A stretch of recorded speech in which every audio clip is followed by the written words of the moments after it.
প্রতিটা ছেলেরই একটা স্বপ্ন থাকে একটা বাইক। তো সেই জায়গা থেকে আসলে আমরা আমাদের মন মতো করে আসলে কোনো কিছুই করতে পারি না, যেহেতু আমাদের সর্বোচ্চ প্রেশার থাকে একটা ফ্যামিলির প্রেশার যেহেতু বেশি থাকে, তার জন্য হচ্ছে আমাদের বেশিরভাগ টাইমে হচ্ছে আমাদের নিজস্ব যেই স্বপ্নগুলা থাকে সেগুলোই আসলে পূরণ করা হয় না। তো আজকে এখানে হচ্ছে আজকে এই রাতটা, এবং যেহেতু এখন টুকটাক হচ্ছে শীত পড়তেছে, শীত পড়ার কারণে এখন এই দিকটাতে আসলে ভালো একটা ভিউ আসতেছে, কারণ চারদিকটাতে হচ্ছে আপনার অনেক কুয়াশা। আসলে আপনি রাতের বেলা যদি 300 ফিট আসেন তাহলে সেটার জন্য আপনাকে আলাদাভাবে অনুভব করতে হবে, কারণ 300 ফিট হচ্ছে রাতের বেলায় সুন্দর। যেহেতু আপনি আসতে চান তাহলে হচ্ছে আপনাকে রাতের বেলায় 300 ফিট আসতে হবে, এবং দিনের বেলা তেমন একটা কিছুই দেখা যায় না, যদিও দিনের বেলা আরেকটু সুন্দর, বাট রাতের বেলা অনেক সেই।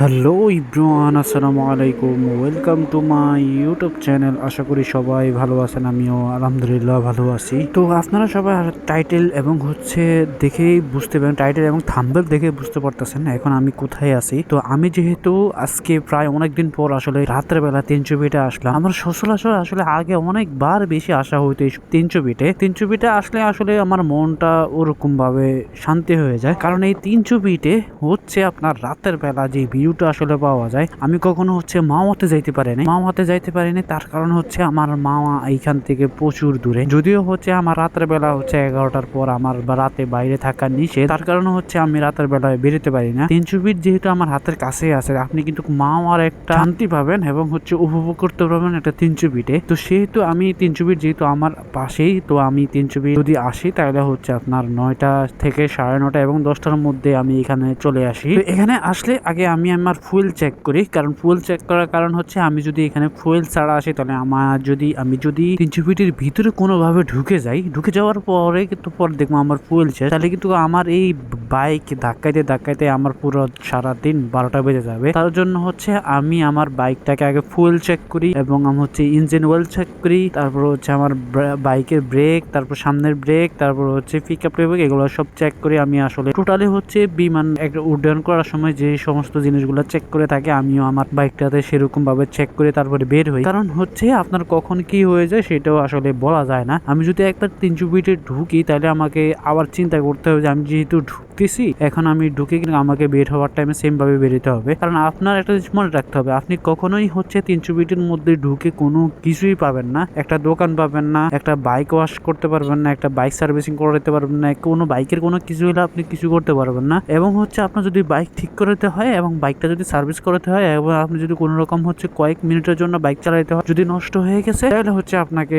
সেরকম ভাবে ওটাকে ধাক্কায় তারপরে হচ্ছে ঢাকার মধ্যে নিয়ে তারপরে ওটাকে ঠিক করে তারপরে যেতে হবে। তার কারণে হচ্ছে আমি সবাইকে সাজেস্ট করবো, আপনি আপনার যে গাড়ি নিয়ে আসেন এবং হচ্ছে বাইক নিয়ে আসেন, সেটা নিয়ে আসেন, আপনি আপনার গাড়ির ফুয়েল এবং গ্যাস সবগুলো আসলে দেখে তারপরে আসবেন, এছাড়া আপনি এদিকে আসবেন না। কারণ হচ্ছে এখানকার হচ্ছে আমার বাজে একটা অভিজ্ঞতা আছে ভাই, হয়তো আরো কয়েকজনের থাকতে পারে, এখানকার হচ্ছে খুব বাজে একটা অভিজ্ঞতা আছে। এদিকটাতে আপনি কখনোই চাইলে আপনি ইউটার্ন নিতে পারবেন না, কারণ আপনি এটা হচ্ছে ঢাকা সিটির অন্য জায়গা না যে আপনি যেখানে ইউটার্ন দেওয়া নেই সেখানে হচ্ছে ইউটার্ন দিবে। এই রাস্তাগুলোর এমন ভাবে ম্যাপ করা হয়েছে না, এই 300 ফিট রাস্তাটার আসলে এমন ভাবে ম্যাপ করা হয়েছে আপনি কোথাও থেকে ইউটার্ন নিতে পারবেন না। একমাত্র কিছু জায়গা আছে ইউটার্ন নেওয়ার, সেই জায়গাতে হচ্ছে আপনি ইউটার্ন নিতে হবে। এছাড়া আপনি কোথাও আপনার বাইক যদি আপনার মাথায় করে উঠায় নেন তারপর হচ্ছে আপনি ইউটার্ন নিতে পারবেন না, কারণ এমন জায়গার মধ্যে তারা রোড গুলা করে রাখছে, তারা এমন ভাবে হচ্ছে সেনাবাহিনী এইসব কাজগুলা করে রাখছে, মানে টোটালি হচ্ছে এটা অন্যরকম একটা 300 ফিট রোড। তো এখন হচ্ছে রাতের বেলা, আজকে যেহেতু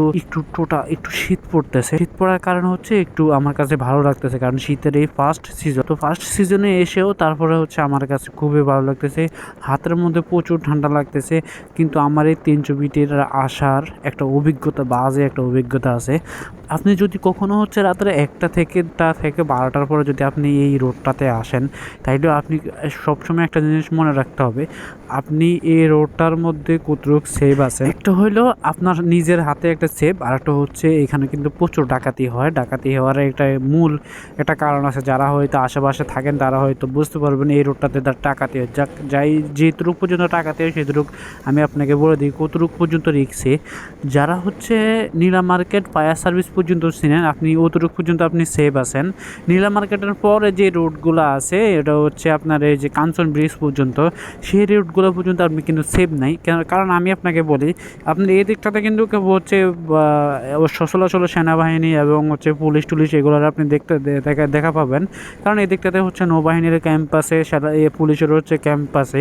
পুলিশের ক্যাম্প হচ্ছে আপনার নীলা মার্কেটের সাথে, আর নৌবাহিনীর ক্যাম্প হচ্ছে আপনার একবারে 300 ফিট ঢুকার সাথে আপনার হাতের বাম পাশে পড়বো।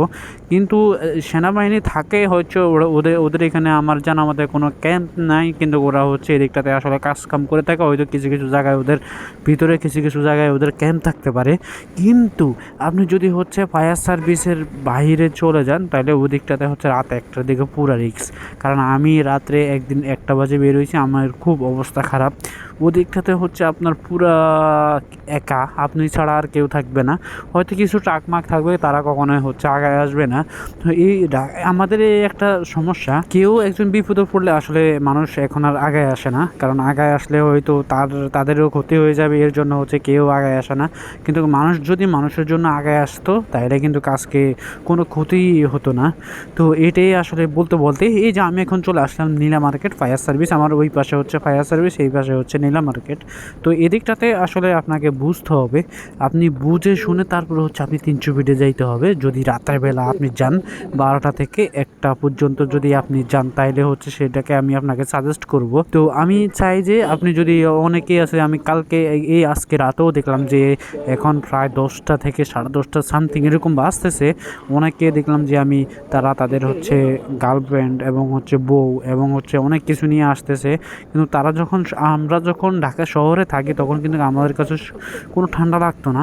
কিন্তু এখন যারা হচ্ছে এদিকটাতে ঢুকছে, আপনার হচ্ছে নীলা মার্কেট পার হয়েছে, তখন কিন্তু এদিকটাতে আমি এখন যে জায়গায় আছি এই জায়গাটায় কিন্তু প্রচুর শীত লাগতেছে। তো শীত লাগার কারণে হচ্ছে অনেক টাইম হচ্ছে হঠাৎ করে যদি শীত লাগে তাহলে কিন্তু আমাদের শরীর খারাপ হয়ে যায়। তো যাই হোক, এখন হচ্ছে আসলে এগুলা বলে লাভ নাই। অনেকেই হচ্ছে ভাবে যে এগুলা অনেকে জ্ঞান দেয়, বাট জ্ঞান না ভাই। আপনি যদি সরজমিনে এসে দেখেন এবং হচ্ছে বাস্তবে এসে দেখেন তাহলে হয়তো বুঝতে পারবেন জিনিসটা আসলে কতটুক সত্যি এবং কতটুক মিথ্যা। আপনাকে আসলে আয়সা বুঝতে হবে, না আসলে আসলে বুঝবেন না। তো আমি এখন হচ্ছে ফায়ার সার্ভিসের পিছনে একটা জায়গা আছে, সেখানে আসলে যাব। ওইখানে যাওয়ার পরে একটা চা খাবো এই ঠান্ডা দিক দিয়ে। ওই কিছু কিছু কুয়াশা পড়তেছে, এখন হালকা একটু কুয়াশা পড়তেছে, হয়তো সকাল ছাড়া আসলে এগুলো বোঝা যাবে না। তবে সকালটা একদিন সকালে হয়তো আসতে হবে, 300 ফিটে নামাজ পড়ে চলে আসবো 300 ফিটে, সেটার জন্য ওয়েট করতেছি। তো ইনশাল্লাহ কোনো একদিন আবার দেখা হবে 300 ফিটে। কিন্তু সকালবেলা আসলে অন্যরকম একটা জিনিস থাকে, কারণ চারদিকে হচ্ছে কুয়াশা, পাখির কিসমিস আওয়াজ, তারপরে হচ্ছে কিছু মানুষ থাকে এবং হচ্ছে গাছগুলো পুরো ভিজা থাকে এবং সবুজ কালার হয়ে থাকে। তো তার জন্য হচ্ছে আমাকে 300 ফিটে বারবার সকাল সকাল টান দেয়। যদিও হচ্ছে আমি এখন আগামী হয়তো মাসের বাড়িতে যাওয়ার আছে, তখন হয়তো অনেক ভালো ভালো কন্টেন্ট আসতে পারে আশা করে। তো আজ পর্যন্ত এতটুকুই, সবাই ভালো থাকবেন, সুস্থ থাকবেন, আল্লাহ হাফেজ। যারা এখনও চ্যানেলটা সাবস্ক্রাইব করে নাই তারা প্লিজ চ্যানেলটা সাবস্ক্রাইব করে দিবেন। এখন পর্যন্ত এতটুকুই, এখন একটা চা খেয়ে তারপরে হচ্ছে আবার ব্যাক করবো। আল্লাহ হাফেজ।